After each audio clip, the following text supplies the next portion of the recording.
చిన్నప్పటి ఈ స్టోరీ ఎంతమందికి గుర్తుందో ఒకసారి చూద్దామా? స్టోరీ ఏంటంటే, అనగనగా ఒక బుడంకాయంత బుడ్డోడు ఉంటాడు. ఆ బుడంకాయంత బుడ్డోడికి వంకాయంత వాచ్ ఉంటుంది. ఆ బుడంకాయంత బుడ్డోడు ఊరెళ్ళాలని తనకున్న ఇటికిరాయంత ఇంట్లో ఒక బీరకాయంత బీరువాలో ఈ వంకాయంత వాచ్ని పెట్టి తాటికాయంత తాళం వేస్తాడు.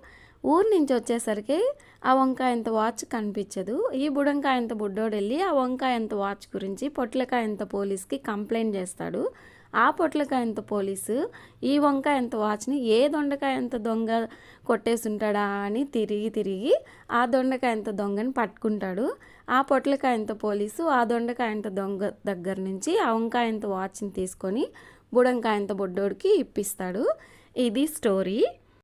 మీలో ఈ స్టోరీ ఎంతమందికి తెలుసు, అలాగే ఎంతమందికి తెలిస్తే గుర్తుందో కామెంట్ చేసేయండి. అలాగే వీడియో నచ్చితే లైక్ చేయండి. అలాగే సబ్స్క్రైబ్ చేయడం కూడా మర్చిపోవద్దు.